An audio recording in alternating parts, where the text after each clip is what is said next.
Leta, was it Leta? Leta. Leta. Leta and Carl. Yep. And Carl did some cooking too. Yes, he did. What about Mark? You can say something. Oh, I will say something about Mark, yes. So I have it for Alison and Samantha. You ready to go? Sure. Okay, Gwen.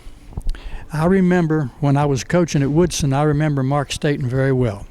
He was the best player on Fort Hunt's team, for sure. And I can tell you with pretty much certainty that he averaged about 17 or 18 points a game, which would make him one of the leading scorers in the region.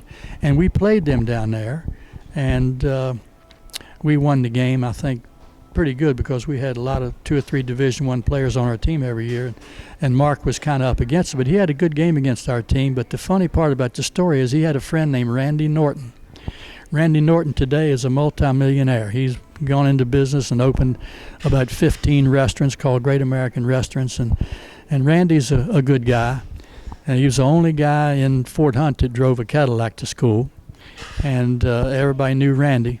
Randy was on the basketball team. And every time I see Randy, he's always saying, we almost beat you down there. Well, we were up by 30, and I put my shock troops in, and we ended up winning by 15. But Randy didn't even get in the game. Randy sat on the end of the bench, and the cheerleaders would sneak popcorn to Randy. He would sit on the end of the bench and eat popcorn because he knew he wasn't going to get in the game. He was just filling out a uniform with warm blood. That's about all Randy did. But Mark was a very good player. And, of course, knowing, that he and his brother, I guess Steve, used to run the Jenkins. These were Carl's sons, right? And Steve used to run Jack and Jill for your dad. And Mark, well, I knew a lot better because he was a basketball player. But he was good, and he was a nice kid, too. And I was going to ask you about Marcia Jarvis. It seems like the girl he dated in high school was Marcia Jarvis. And he might have dated my sister-in-law, Emily Fedderson, once or twice. She knew him quite well. They were friends.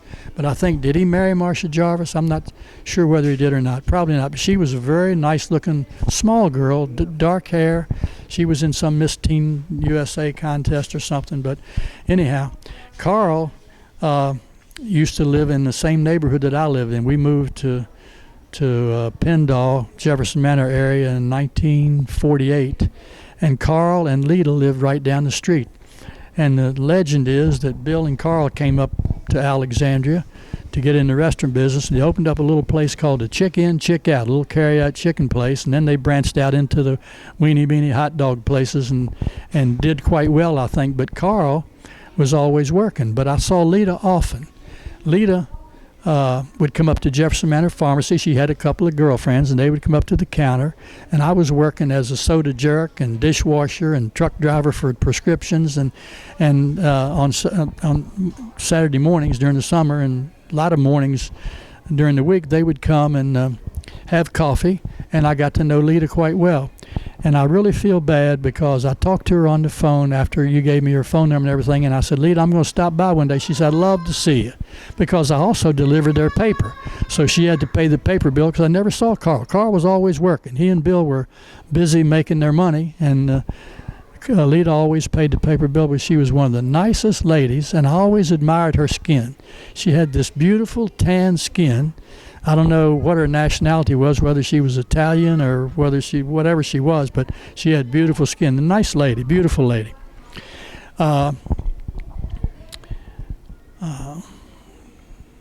Dexter, were there 3 brothers? Dexter, Bill, and Carl? Yeah, up here. Yeah. There were more. Yeah. Better cut right there because I've